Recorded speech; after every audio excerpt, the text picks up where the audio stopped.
Welcome back. याद है हम कौन से टाइप में है? लास्ट टू लास्ट वीडियो में हम टाइप 4 में थे, तो ऑब्वियसली इस वीडियो में हम टाइप 5 में है। हम text book exercise wise solve नहीं करते। इसका reason at the end of the topic मैं बताऊंगा। हम पूरे टेक्स्ट बुक को टाइप वाइज डिवाइड करते हैं। तो लास्ट वीडियो में हमने क्वांटिफायर्स देखा था, और क्वांटिफायर्स मध्ये किती प्रकारचे प्रश्न असतात? दोन. Number 1 find the truth value and second one find its negation. So negation आपण नेक्स्ट ह्याच्यामध्ये बघणार आहोत व्हिडिओमध्ये. So we are in truth value. आता ट्रूथ व्हॅल्यू मध्ये किती प्रकारचे प्रश्न किती क्वेश्चन्स आहेत ओव्हरऑल टेक्स्ट बुक मध्ये? हे माहिती आहे ना आपली सिस्टम. पी म्हणजे काय? पेज 14 वर क्वेश्चन नंबर 1 म्हणजे जनरली जे सॉल्व क्वेश्चन असतात त्याला मी पेज नंबर लिहितो.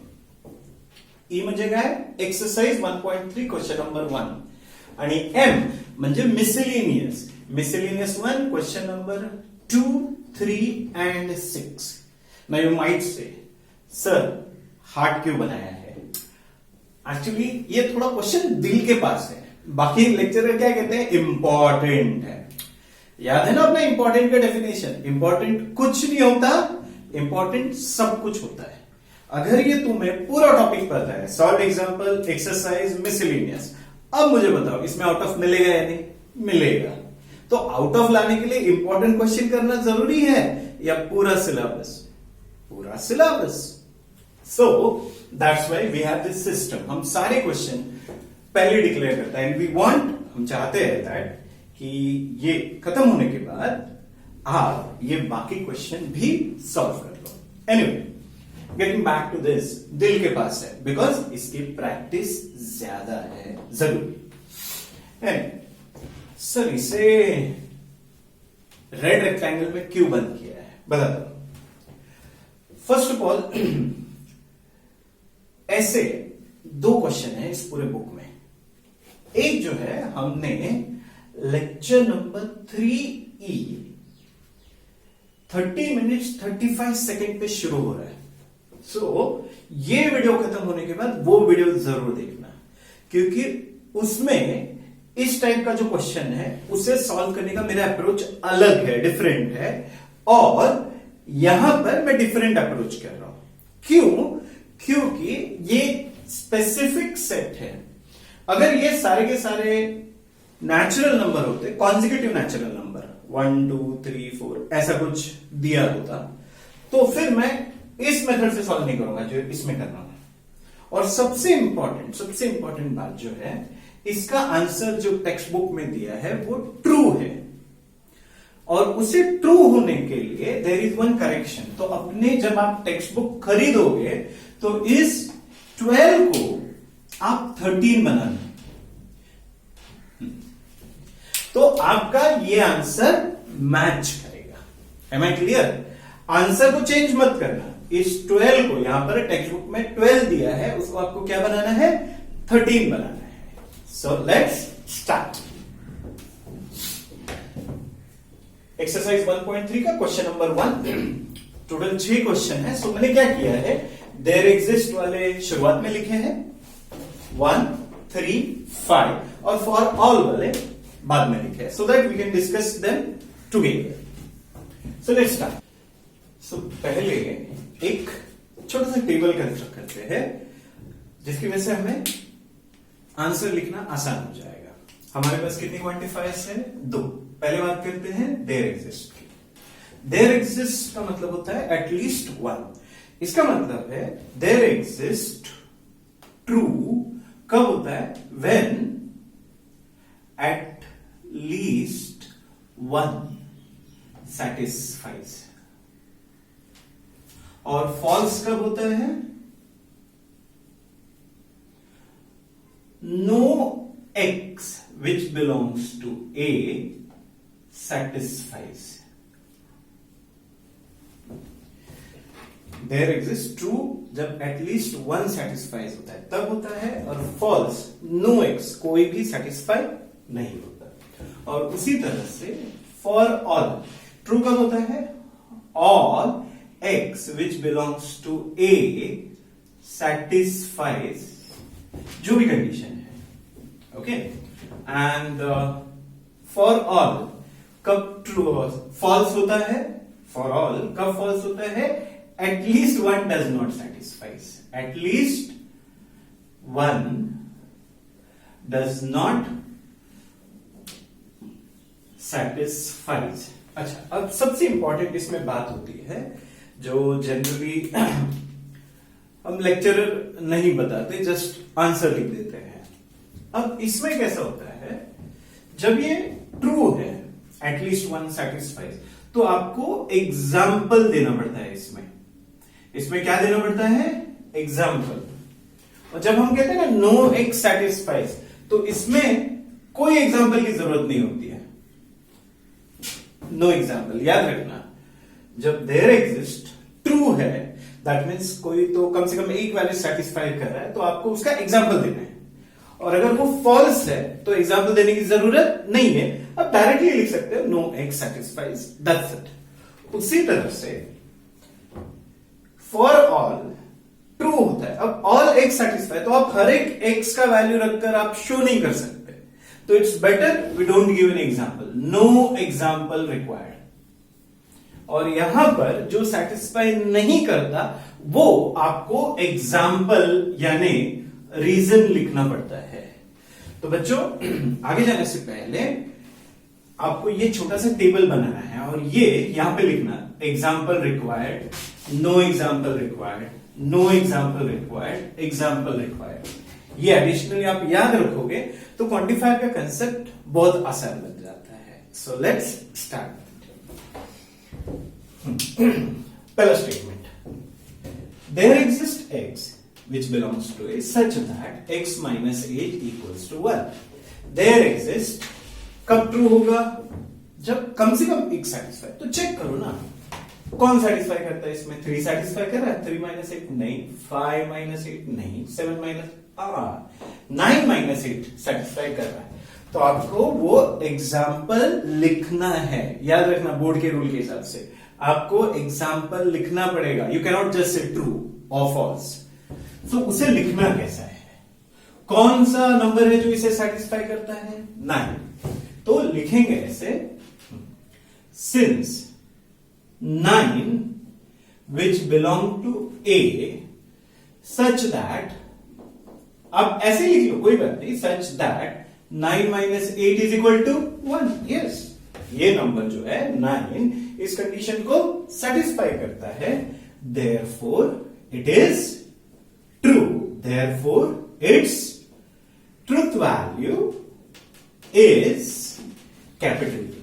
याद रखना, जब ट्रू होगा तो मुझे ये एग्जांपल दिया है ना, वो देना पड़ता है। जब फॉल्स होगा तो मुझे बस ये सेंटेंस लिखना है, no x satisfies, hence it is false. देखते हैं next one. There exist x which belongs to A such that x square is less than 0। मुझे कुछ बच्चों को नहीं समझ में आता इसका मतलब क्या है। एकदम सिंपल है बच्चों, देखो नंबर लाइन पता है, बचपन से बनाते आ रहे हैं, 0, 1, -1, 2, -2 एंड सो ऑन। तो 0 के राइट में नंबर जो होते हैं वो होते हैं ग्रेटर देन 0, जिनको हम पॉजिटिव नंबर कहते हैं। 0 के लेफ्ट में जो नंबर होते हैं वो होते हैं लेस देन 0, जिनको हम निगेटिव नंबर कहते हैं। तो कभी कभी हम निगेटिव की जगह लेस देन 0 लिखते हैं और पॉजिटिव की जगह सही गेस किया, ग्रेटर देन 0 लिखते हैं। तो यहां पर दिया है एक्स स्क्वायर लेस देन 0, यानी इसका मतलब क्या है, कम से कम ऐसा एक एक्स का वैल्यू है जो इस सेट में है जिसका स्क्वायर लेस देन 0 यानी निगेटिव है। अब मुझे बताओ, किसी का भी स्क्वायर निगेटिव है क्या? नहीं। तो ये ट्रू है फॉल्स है? फॉल्स है। क्यों? क्योंकि देयर एग्जिस्ट ट्रू कब होता है, जब कम से कम एक वैल्यू सेटिस्फाई करता है। यहां पे तो एक भी सेटिस्फाई नहीं करता है, करेक्ट? तो ऐसे वक्त में जब ये फॉल्स होता है तब हम कोई एग्जांपल लिखते हैं क्या? नहीं। फिर हमारा स्टेटमेंट ये याद रखना है तुम्हें, ठीक है? Since no x which belongs to A satisfies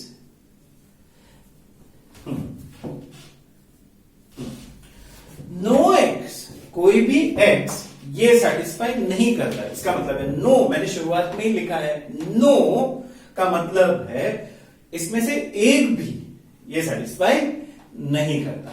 अब इसे लिखने के अलग अलग अंदाज होते हैं, आपको गाइड में अलग वे मिलेगा, मेरा ये मेथड है। I always say no x satisfies the condition, no x which belongs to A satisfies, therefore it is false, therefore its truth value is f। तो अब यहां पर मैंने कोई एग्जांपल दिया क्या? नहीं, मैंने डायरेक्टली लिखा नो एक्स। यहां पर मुझे एग्जांपल देना पड़ा ना एक नंबर का, तो ये आपको याद रखना है। ये ट्रू होता है तो एग्जांपल देना है, फॉल्स होता है तो एग्जांपल नहीं देना है। थर्ड, अब यहां पे लिखा है 3x plus 8 greater than 40, obviously their existence is कम से कम, यानी एक ऐसा नंबर है जिसे हम 3 से मल्टीप्लाई करें और 8 ऐड कर दे तो वो 40 से बड़ा हो जाएगा। तो obviously you want a bigger number, तो हम यहां से शुरू करें। देखो एक 13 ले लो, 13 3 कितनी 39, 39 यानी 8 कितनी 47, 47, तो 13 सेटिस्फाई कर रहा है। आप 11 ले लो, 11 3 33, और 33 प्लस 8 कितना होता है 33 प्लस 8 42 हो गया ना, तो वो 40 से बड़ा है, इट इज ग्रेटर देन 40, तो ये नंबर भी सेटिस्फाई कर रहा है। 9 भी ले लो, 9 3 27, नहीं वो सेटिस्फाई। तो यहां पर हमारे पास कितने नंबर है? 2 नंबर है, लेकिन ये आपको याद रखना है, आपको कम से कम एक का एग्जाम्पल देना है, यानी एक का काफी है, 2 के एग्जाम्पल देने की जरूरत नहीं है। देन आई गो फॉर कोई भी एक एग्जाम्पल ले लो, 11 या 13। सो अब मैं इसे मिटा दूं बच्चों, या आई होप अगर नहीं कॉपी किया पहले कॉपी कर लो और बाद में आगे कंटिन्यू करना। ओके, तो ये रहा सोल्यूशन। सिंस वो कौन सी नंबर है 11 एंड 13। देखो कैसे लिखना है, पहले वो नंबर लिखना है। I go for 11 which belongs to A such that, अच्छा अब 11 यहां पे सब्स्टिट्यूट करो, 3 into 11 plus 8 which is equal to 3 11s are 33, 33 plus 8 41, शायद मैंने 42 कहा था, सॉरी फॉर दैट। 33 plus 8 41 हो गया या 42 यार, 33 plus 8 8 9 10 11 41 which is 41 greater than 40, correct?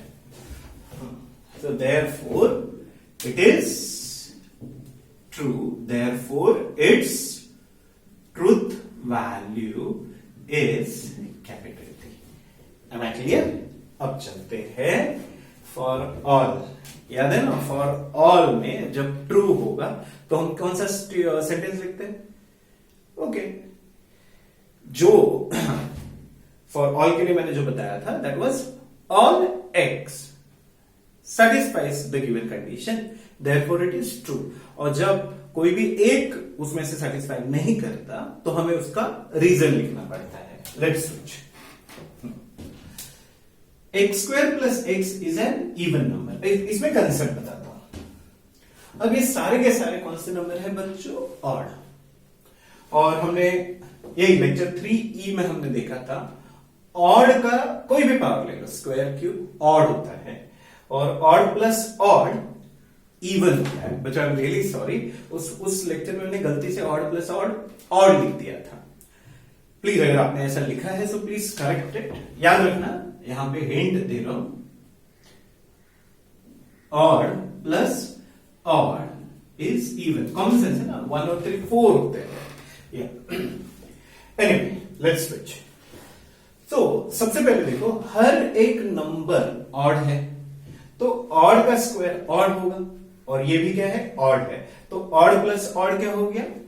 Even हो गया। ऑड प्लस ऑड क्या हो गया, इवन हो गया। तो उन्होंने क्या लिखा है, ओके सारे के सारे जो नंबर है ये कंडीशन को सेटिस्फाई करते हैं। हाँ, तो जैसे मैंने बताया था आपको इसमें रीजन लिखना नहीं है, डायरेक्टली लिख दो। Since all x which belongs to A satisfies the condition. What is the condition? X square plus x is आगे चला गया, x square plus x is an even number, therefore it is true, therefore its truth value is capital P। तो इसमें मैंने कोई example दिया है क्या, तो ये आपको याद रखना है। ये जब फॉल्स होता है तो आपको एग्जांपल लिखना पड़ता है किस वैल्यू के लिए, और देयर एग्जिस्ट जब ट्रू होता है तो हमें एग्जांपल लिखना पड़ता है। For all x is an even number. अब देखो यहां पे उन्होंने स्ट्रेट फॉरवर्ड लिखा है, सारे x जो इस सेट में एम सेट के सारे नंबर क्या है, इवन है। पहला नंबर 3 इवन है क्या, नहीं, तो आपको आगे जाने की जरूरत नहीं है, सिर्फ वो एग्जांपल लिख लो जो सेटिस्फाई नहीं करता। Solution, since 3 which belongs to A and 3 is not an even number, therefore it is false, therefore its truth value is capital F। and the last one, अब इन्होंने यहां पे भी कहा है सारे के सारे फॉर ऑल, ये जो नंबर है सेट ए में ये कंडीशन सेटिस्फाई करते हैं ग्रेटर देन। तो आपको हर एक को चेक करना है, इसे ट्रू या फॉल्स लिखने से पहले हर एक को चेक करना है। अगर एक भी मिला तो डायरेक्टली आप फॉल्स लिखिए। चलो देखते हैं, पहला नंबर क्या है बच्चों, 3 2 6, 6 प्लस 9 कितना होता है, 15। हाँ, 15 इज ग्रेटर देन 14। तो अगर ये सबसे छोटा नंबर इसे सेटिस्फाई कर रहा है तो ऑब्वियसली 5 7 9 यहां पे इक्वेट करोगे तो वो तो डेफिनेटली ग्रेटर देन 14 होगा। तो यहां पर ये ट्रू है फॉल्स है, ये ट्रू है, और ट्रू में हम लिखते हैं क्या एग्जांपल, नहीं, ट्रू में हम कैसे लिखते हैं, ये भी लिखते, since all x which belongs to A satisfies the condition, which condition, 2x plus 9 greater than 14, therefore it is true, therefore its truth value is capital P। या बच्चों क्वांटिफायर का जो 2 क्वेश्चन होते हैं उसमें से एक क्वेश्चन ट्रूथ वैल्यू हो चुका है, लेकिन याद रखना बच्चों ये जो क्वेश्चन है ऐसा और एक क्वेश्चन है लेक्चर नंबर 3E 13:35 सेकंड पे जरूर देख लेगा। अगर कुछ कॉम्प्लिकेट हो गया है क्योंकि मैंने कुछ ज्यादा एक्सप्लेन कर दिया है तो आप जरूर कमेंट कीजिए, मैं शायद फिर और एक छोटा सा वीडियो बना के अपलोड कर दूंगा। Thank you and okay.